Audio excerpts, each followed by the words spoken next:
Halo anak-anak, selamat siang. Assalamualaikum warahmatullahi wabarakatuh. Di sini saya Pak Anto bersama Bu Dita dan Pak Heru.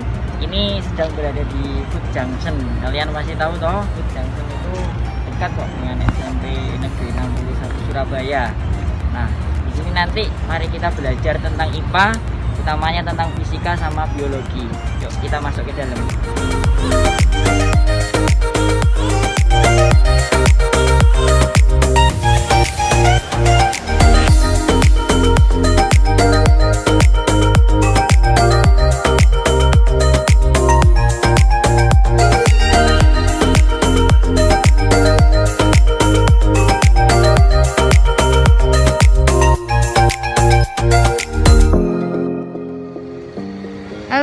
Ya, sekarang kami sudah sampai di dalamnya Food Junction. Di sini nanti kami, saya Budita, Pak Heru, Pak Anto, ya, akan berkeliling di sekitar Food Junction untuk melihat hal-hal yang berhubungan dengan IPA.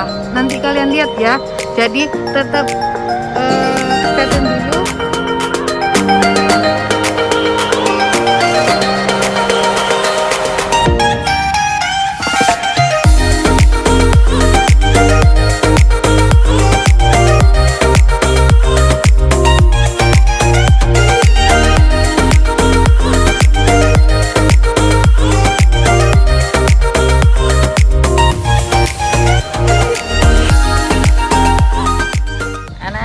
di depan danau itu, ini kalau kalian lihat ini ada lampion-lampion yang berbentuk bunga.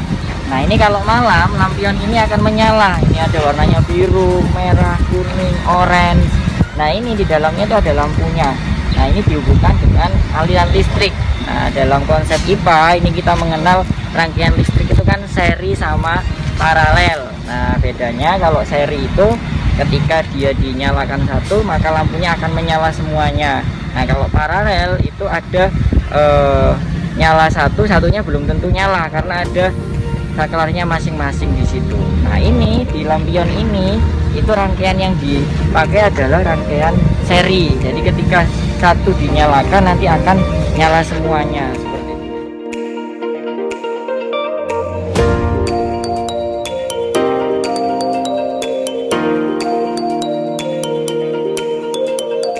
Nah, jadi di sini itu menerapkan juga prinsip pesawat sederhana. Jadi ada beberapa pesawat sederhana di Food Junction ini.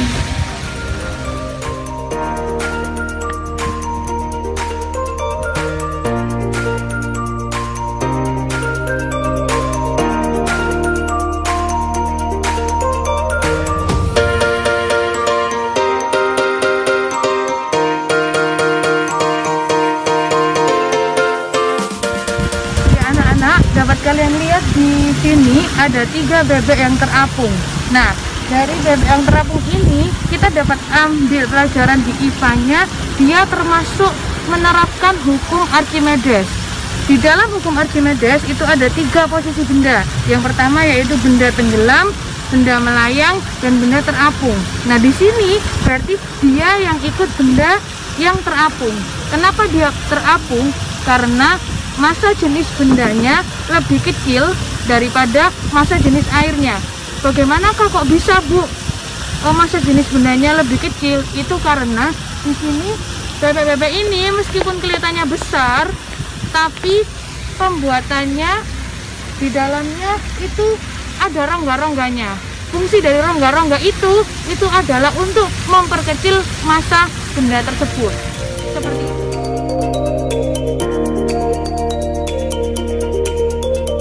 Di dalam sini anak-anak itu ternyata banyak sekali tanaman di sekitar Food Junction ini.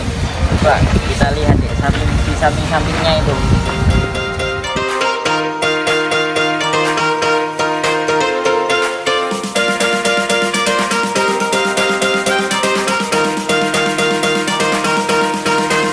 Anak-anak di IPA kalian kan pernah mempelajari tuh ada kerajaan tanaman, kingdom plantae. Nah, di kerajaan tanaman itu dibagi jadi 2. Jadi ada tanaman berpembuluh sama tanaman tidak berpembuluh. Kalau tanaman tidak berpembuluh itu contohnya tanaman lumut. Nah, kalau yang tanaman berpembuluh itu contohnya ada paku sama tumbuhan berbiji. Nah, bedanya di kedua itu adalah kalau berpembuluh itu bisa dibedakan jelas anak-anak antara akar, batang sama daunnya. Tapi kalau yang tidak berpembuluh itu tidak bisa dibedakan secara jelas. Seperti itu. Tadi berdasarkan penjelasan sebelumnya bahwa tumbuhan itu terdiri dari dua jenis kalau kita lihat dari bijinya. Ya, jenis pertama, tumbuhan itu punya biji yang berada di luar. Kita kenal dengan tumbuhan berbiji terbuka. Karena bijinya bisa dilihat dari luar, tidak ada daging buah yang menutupinya. Kalau yang saya Pak Guru lihat di sekitar Peljangsen ini, kita tidak bisa menemukan itu. Mayoritas adalah jenis tumbuhan kedua, yaitu tumbuhan yang punya biji tertutup. Ya, coba kita lihat, ini adalah pohon palem. Ya, ini jenis tumbuhan berbiji tertutup yang termasuk ke dalam kelompok monokotil. Jadi yang biji tertutup itu nanti ada dua jenis, satu dikotil, satu lagi monokotil. Oke, kita akan lihat lagi. Oke anak-anak, ini adalah contoh dari tumbuhan dikotil. Coba kita lihat, dia mempunyai beberapa ciri. Yang pertama adalah dia punya struktur tulang daun yang menyirip, ya. Lalu mempunyai bunga. Kalau kita lihat nanti, bunganya adalah kelipatan 4 atau 5. Lalu mempunyai struktur perakaran yang tunggang, yaitu ada satu akar dominan dengan beberapa akar pendukung yang kecil-kecil di sekitarnya.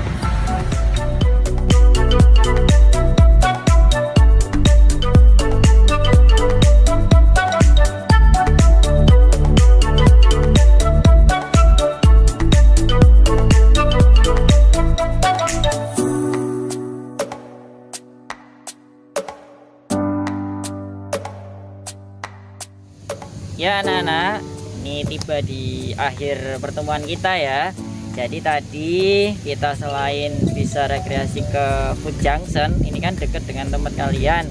Nah, kalian bisa mengambil beberapa pelajaran IPA di sini ternyata. Oke anak-anak, sampai jumpa lagi di KTS selanjutnya. Semoga di tahun berikutnya kita bisa KTS secara langsung ya, dan semoga pandemi ini segera berakhir supaya tidak ada KTS secara online begini lagi ya. Pak Heru mungkin ada pesan dan kesan? Ya, tetap semangat walaupun kamu belajar dari rumah. Semangat belajar harus tetap tinggi ya. Tetap jaga kesehatan, pakai masker, dan jangan lupa senyum. Oke.